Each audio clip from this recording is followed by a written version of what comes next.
Hi there, I'm Rob. Thank you for joining me today. We're going to continue exploring Microsoft Excel 2016 with part 2 of our Excel Like a Pro training. Last month, we introduced you to the basics. This time around, we're going deeper and we're going to have our intermediate class. And next month, we'll complete the series with our advanced webinar. Although it should go without saying, I'm going to say it anyway. If you missed the basics webinar, you should catch up by viewing Excel Like a Pro Training Part 1. You can look for it on YouTube. Today's class builds on top of the basics with minimal refreshers, so make sure you've got the basics down. Okay, let's get started. Here's our roadmap for today. Last time out, Melanie touched on multiple worksheets. So first off today, I'll show you how to create links between worksheets and then between workbooks. Then we'll move on to managing lists, followed by working with dates and some of the functions and formulas associated with dates. Then on to formatting and conditional formulas. And then finally, we'll finish up with if, and or functions, some of the logical functions that Excel offers. So, working with multiple worksheets and workbooks. First, navigating. Remember that every Excel file is a workbook, and each page in it is a worksheet. These worksheets are denoted as tabs here at the bottom. Just click the one you want to activate, or use Control Page Up or Control Page Down to move among them using the keyboard. Now, to move or copy one of these tabs, just right-click on it and choose Move or Copy, and you'll be presented with this dialog box. If you want to move it to a completely different workbook, you can enter the name of the workbook here. If you simply want to move it around the current workbook, this is how you do it. Obviously, a longer list, you would have scroll bars here on the right. And then to create a copy of a worksheet, just activate that checkbox. Okay? So now let's talk about working with formulas across worksheets. We have this worksheet here with several different types of information and different labels. Okay? Apples, oranges, bananas, lemons, very different. Let's calculate the data across more than one sheet. You can do that by creating what Excel calls 3D formulas. Think of a 3D formula as a cross-reference or an endnote in a book. You literally go to this page and retrieve this specific information and bring it back. So, how do we create a formula that pulls in information from another worksheet? Let's walk through it. Here we have 3 worksheets for our grocery store inventory costs. In addition to seeing our fruit costs broken down, we'd like to see at a glance what the bakery and meat department costs are. Okay? Let's get rid of this worksheet we accidentally created. And we have fruit, and we're going to have the bakery pull into right here. So the way you do that is you hit the equal sign to start a formula, and we're going to bring in a sum. And then you click the left parentheses. Navigate to the bakery tab. Click on the cell we want, in this case B7. And all you need to do at this point is hit enter. We go back to the fruit worksheet, and you can see bakery has been filled in. Now let's do it again, but this time we don't want the full range of the meats. We just want a couple of the meats. So again, equal sum, left paren, click the meats tab, and this time we want chicken. And we're going to hold down the control key and choose fish. Both are selected. We hit enter. And now we just have those 2 categories brought into the meats tab. Very easy. Let's look at the syntax for a moment up here in the function bar. You can see here that the name of the sheet is literally brought in, and then an exclamation point is added to the end of it. And then, of course, the cell reference. Later, when we look at workbooks, you'll see that there's a specific syntax for them as well. Okay, so that's a look at using 3D formulas to link together worksheets. And it's a great method to build summary or master worksheets that bring data together in one place. It's also the method you'll have to use if the labels and data types are different from worksheet to worksheet. Like in our case, where we have different fruit categories and we have different breads and bakery items and different meats, okay? So you definitely want to be using 3D formulas for worksheets such as these. But let's look at another method for linking worksheets, and in this case, we've been very organized in setting up our data, meaning our labels and data ranges don't change from worksheet to worksheet. And we want to bring the data together without typing in 3D formulas. In that case, we can use an Excel tool called Consolidate Data. Let's say that you have a sales team and a weekly report of each rep's sales. You have a sheet for each week, week 1, week 2, week 3, and week 4, and you'd like to total that data into a monthly report. There are 2 ways to consolidate this data, by position or by category. Let's spend a few moments on the definitions of both of these. First, consolidation by position. When the data in the source areas is arranged in the same order and uses the same labels. Use this method to consolidate data from a series of worksheets, such as departmental budget worksheets that have been created from the same template. So that's consolidate by position. Consolidation by category is when the data in the source areas is not in the same order, but uses the same labels. Use this method to consolidate data from a series of worksheets that have different layouts but have the same data labels. For our purposes here, I'm only going to demonstrate consolidation by position because in general it is an organizational best practice. Once you're aware of the power of this tool, you'll want to set your sheets up to take advantage of it. And by having consistency across worksheets, it'll be easier for you and anyone else to quickly get their bearings within the notebook. So let's look at an example workbook that shows the sales achieved by each sales rep by each day of the week. And each week is on its own worksheet. As we can see, we have data that is in the same order and uses the same labels.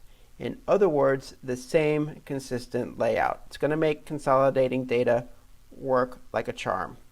Let's go to our master sheet. We want to click in the upper left-hand corner, and we want to use an area where the consolidated data has room to appear. So it's best to create a clean worksheet for this. If you're going to consolidate data on a worksheet with pre-existing data, make sure that you leave enough cells to the right and below the cell for the consolidated data to appear.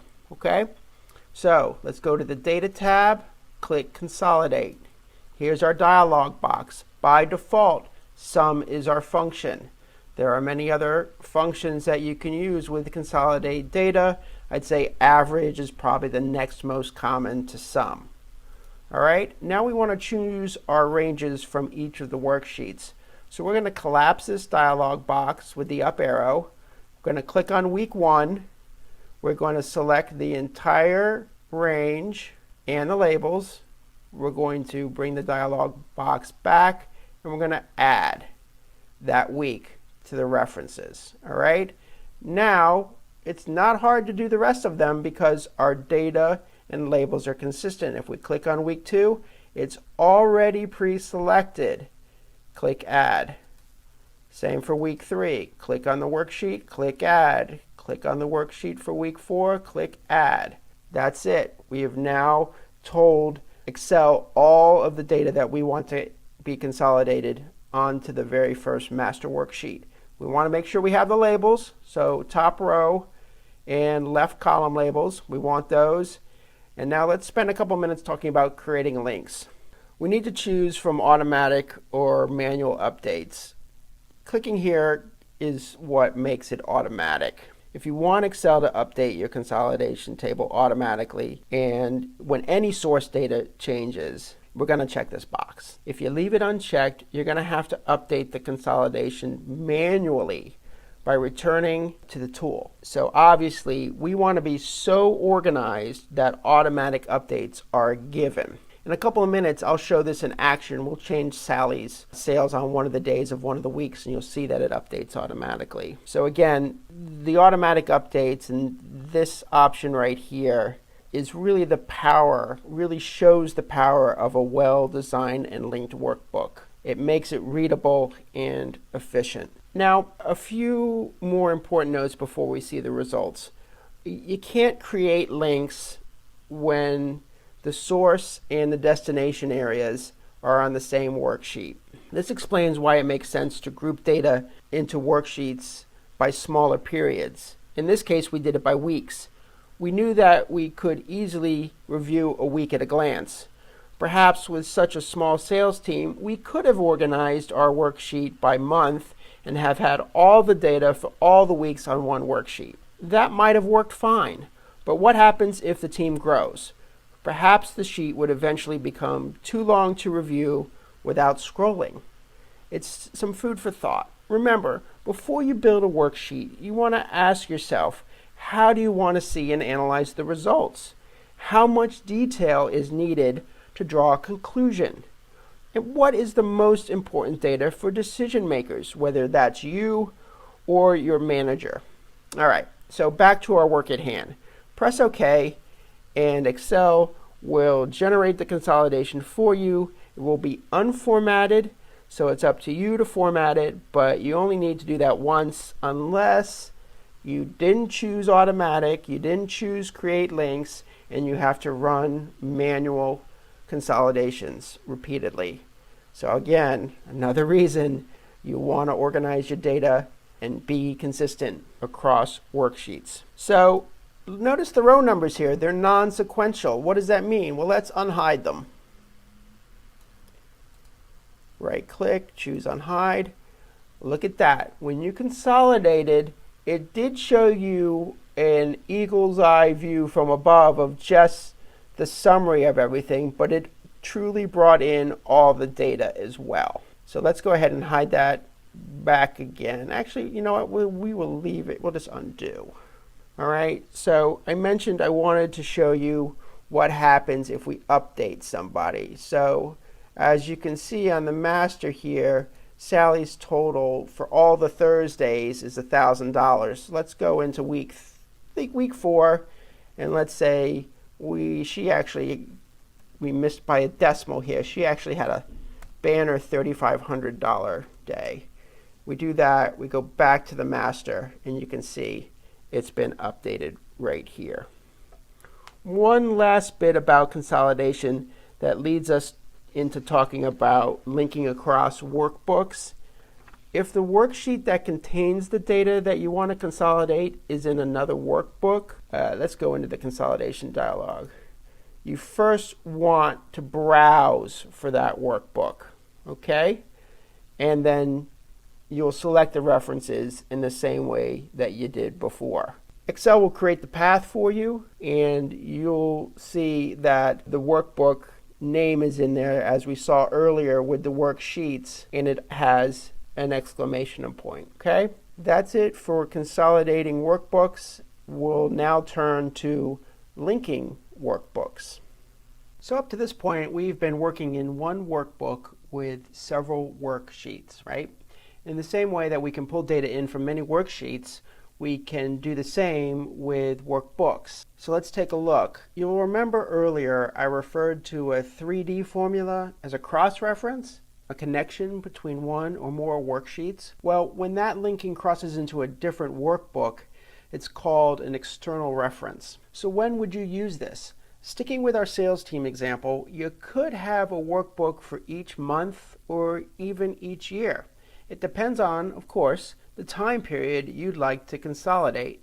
So here's how it works. We're back with our sales team, and it's now ending the end of a second month.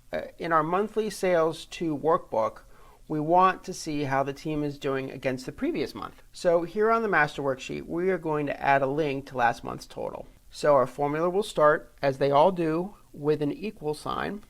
And we don't need any function because we're just creating a link.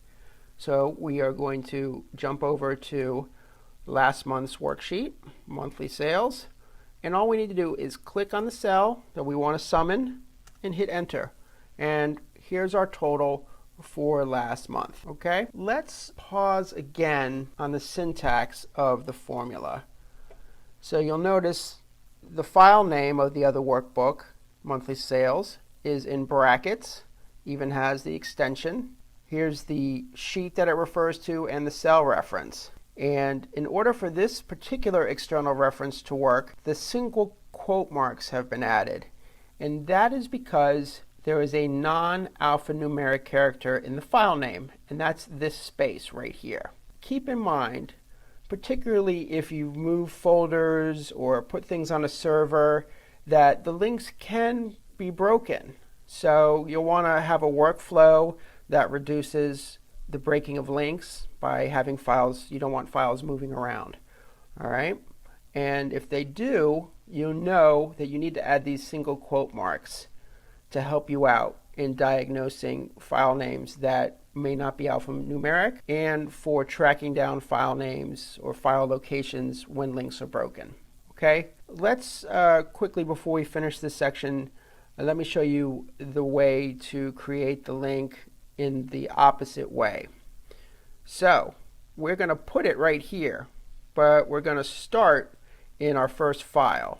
All you need to do is copy or Control C, go back,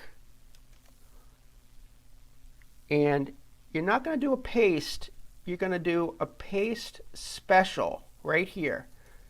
And down at the bottom left, paste link. And there it is. If you look, they're exactly the same.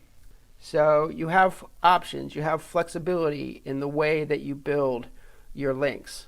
But again, just remember, you have to maintain them. That's very important, and refer to the syntax to help you do that. And now on to our next topic. Our next topic is managing lists. Many people use Excel to create lists of contacts, or they use it for mailing lists or for inventory purposes. Think of a list as a database, a collection of information.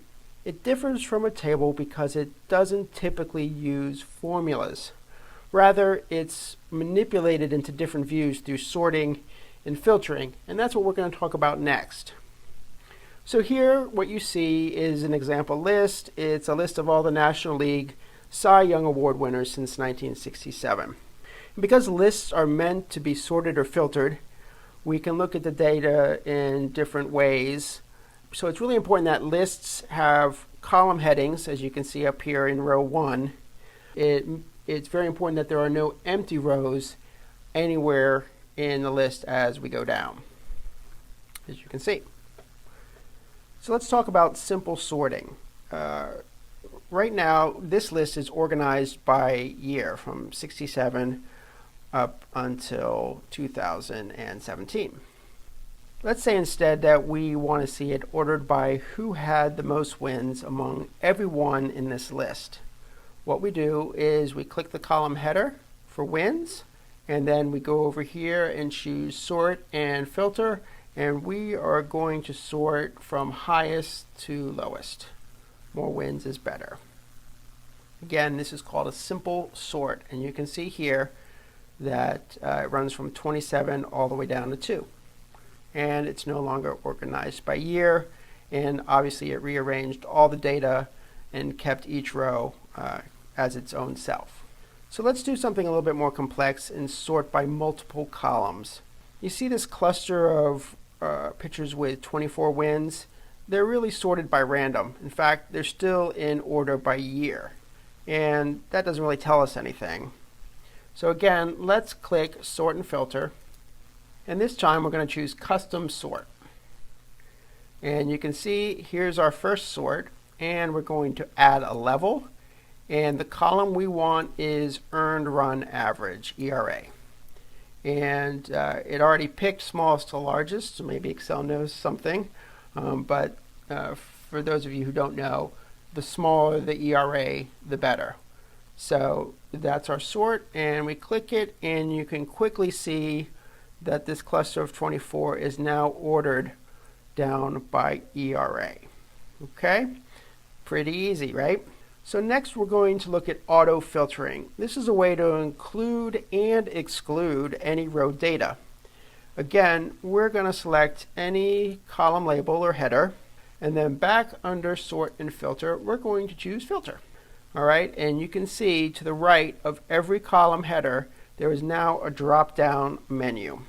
Let's see who among these Cy Young Award winners was eventually elected to baseball's Hall of Fame. That's this column here, HOF, and we click the drop down, and we're going to deselect everything first, and then we're going to choose Y, which in this case means yes, they were elected to the Hall.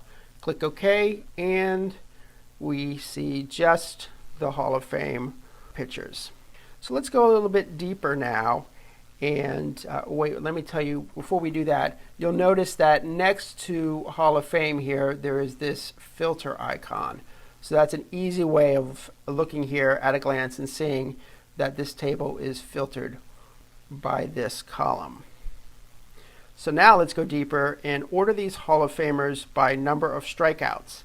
And we'll do this by customizing the filter. Just click the drop-down menu next to strikeouts, and we are going to choose largest to smallest. So now we're in order by strikeouts. Whoever had the most is at the top. Now we're going to do one more filter adjustment. We're going to see how many of these Hall of Famers won their Cy Young Award with fewer than 20 wins. Next to wins, again, click the drop-down menu, and under filter, or in this case number filters, we're going to choose less than, and then we'll punch in 20 for 20, click OK, and these are the pitchers who won fewer than 20 games and won the Cy Young Award.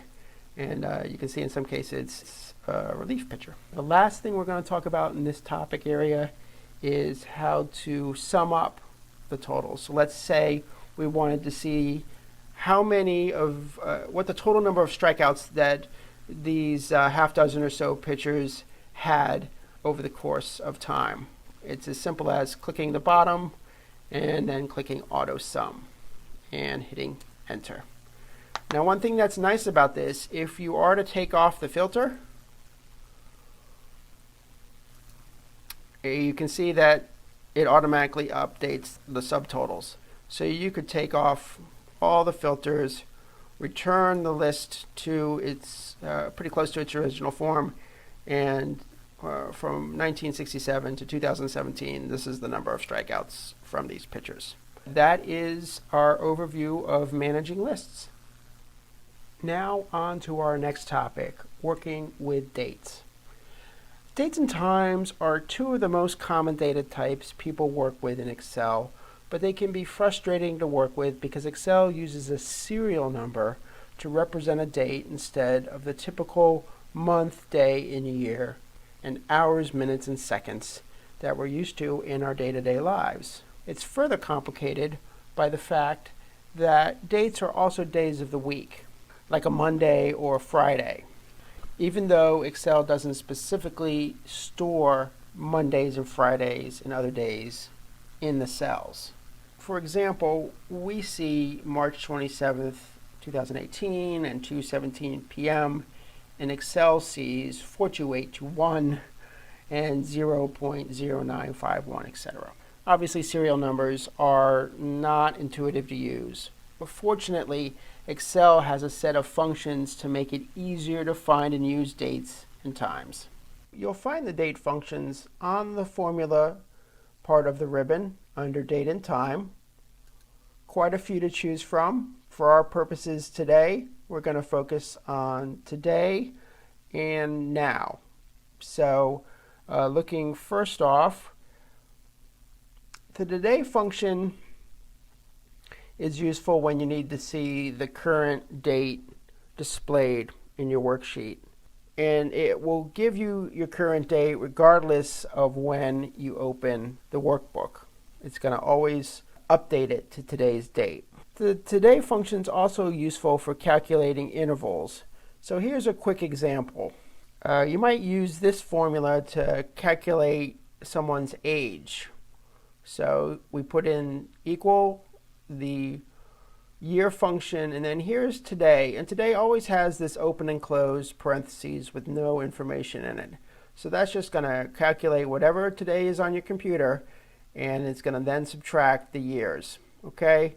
So that formula for someone born in 1965, as of this date, or at some point this year, they'll turn 53.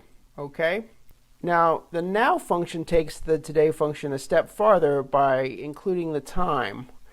It can calculate a value based on the current date and time and have the value updated each time you open the worksheet, just like with today. So that's two basic formulas. We're not going to go into any more depth with them since their use can be so wide and varied.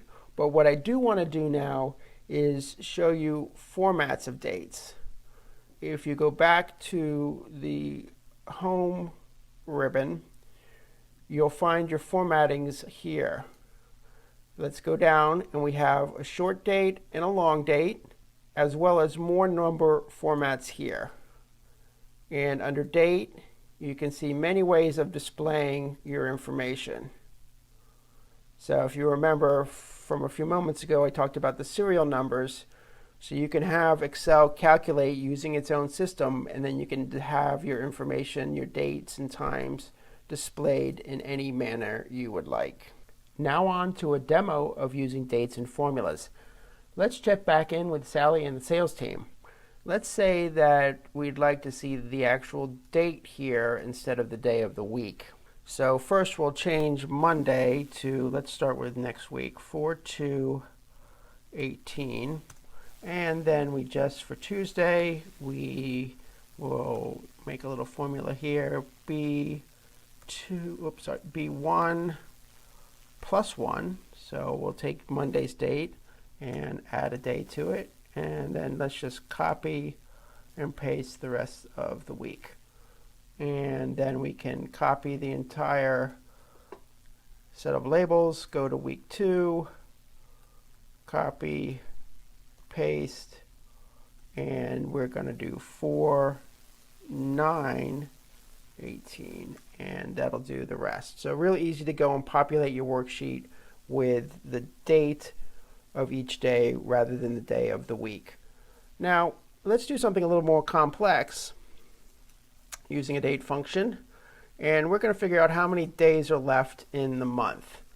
All right, and the way we do that is we start our function with an equal sign and then date, and we're going to put in the end of the month. So that's 2018 for the year, 4 for the month, 30 for the day, and then we're going to subtract today's date. Today, open paren, close paren. That's all you ever need for that. And as you can see, it says 42, but once we hit April 1st, it will be 30 and count down from there. So that's a look at working with dates and date and time functions. Our next topic is formatting and conditional formatting. We've already seen how to format numbers. Now we're going to see how we can use formatting to highlight cell values and formula results, making for quicker analysis and drawing of conclusions. So let's revisit our list of Cy Young Award winners, and let's have ERA, any ERA lower than 2 show up highlighted in red. So you want to select the entire data range first. Easy to just click the top of the column and highlight everything.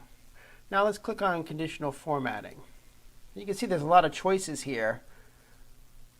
Different sets, different data bars, creating rules.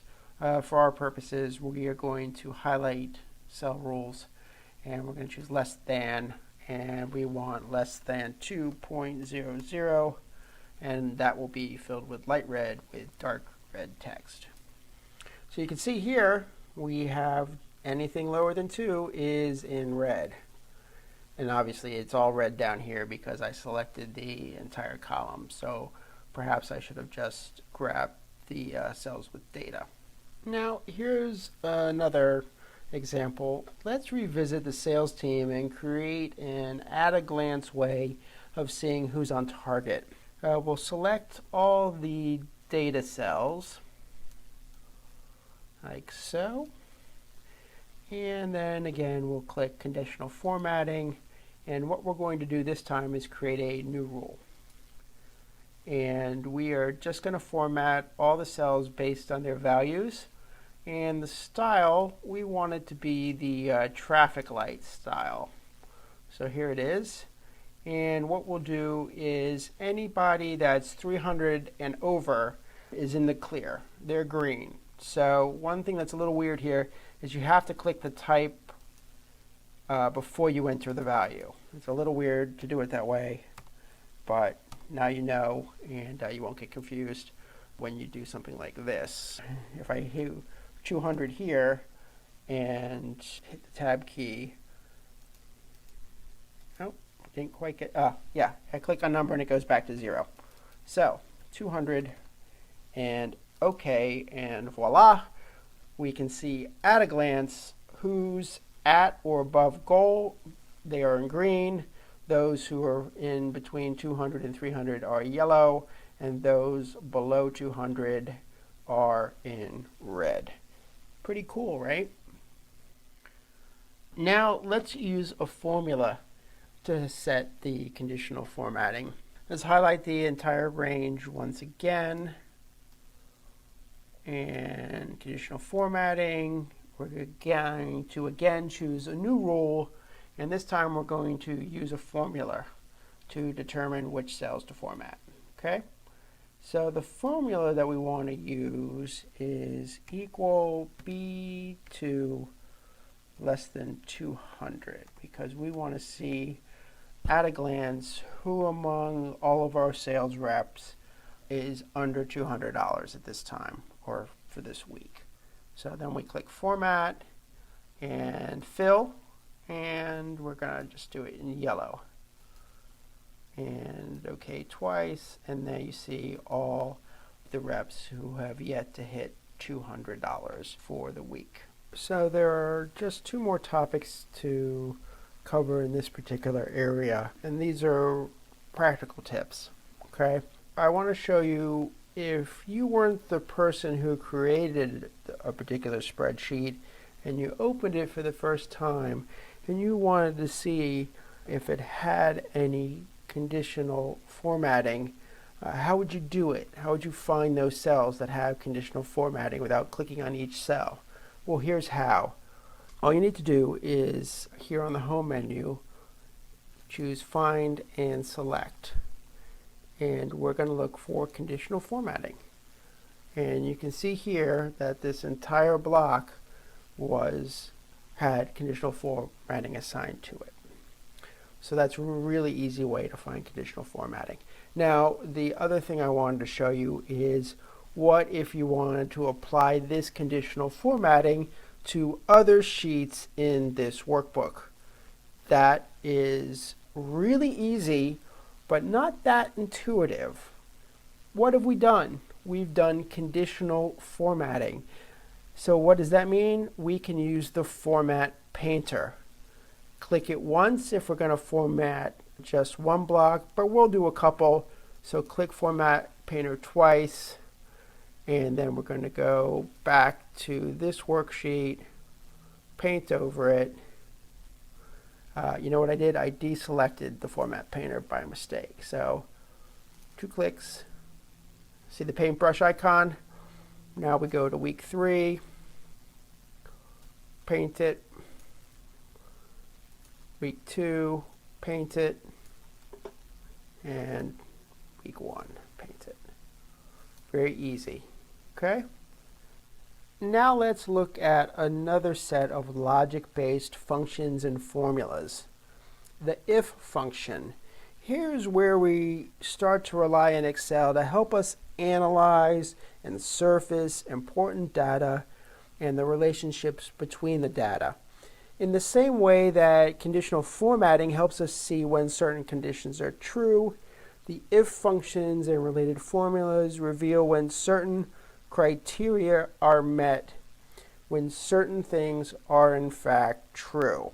We can also stack multiple criterios or scenarios into one formula, bringing a lot of power to the if function. Anyway, let's pause for a second and look at how Excel explains the if function, because the language of this function can take a little while to fully understand. So the if function defines. The if function checks whether a condition is met, and it returns one value if that condition is true and another value if it's false. So looking at the syntax here, the logical test is any value or expression. So does cell B2 equal 200?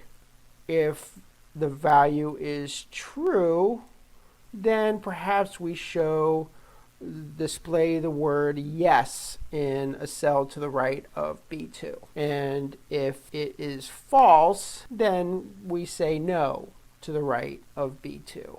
So let's build a formula looking at each part of this as we go. Back again with our sales team. It's nearing the end of the month, and we've introduced a couple of sales bonus opportunities. The first is a sales goal of $800 for each rep. In our spreadsheet, we want a simple yes or no to appear in this column here. Okay? So here's the formula. The logical test value is going to use the amount in the difference column, right? Column I. Because any difference greater than 0 means the rep has exceeded the goal of 800. So let's start with that. Equal if I2 is greater than 0, comma, what we wanted to do if the value is true is answer the question yes, and then if it's false, no. Whoops, we need the parentheses. The quote marks, I mean, and hit enter. And so you can see that is the case here. This rep has exceeded it, so it's yes. And we can just copy these all the way down like so. And you can see the test is instantly run, and we have the answers. Now let's turn our attention to this top sales column. And imagine that not only can our reps earn a bonus for sales of 800 or higher, but that whoever sells the most wins a prize. So we need a formula with a function that compares each rep to the other 4 reps and returns only one winner. And that function is called AND, A-N-D. It's probably self-evident, but the AND requires the formula to find more than one truth to return a logical test of true. In other words, considering our team here to have gotten to the value of true, Chester's difference would need to be greater than Sally's and Joe's and Maria's and Abdul's, right? So this is how that formula is written. We already know that Chester's our winner, so as not to make things anticlimactic, we'll go ahead and build our first formula around him. So bear with me because we got to type a little bit. So the formula is if and then we're going to say, again, we're using the difference column. I5 for Chester is greater than Sally's. I2 is greater than Joe's. I3 is greater than Maria's. I5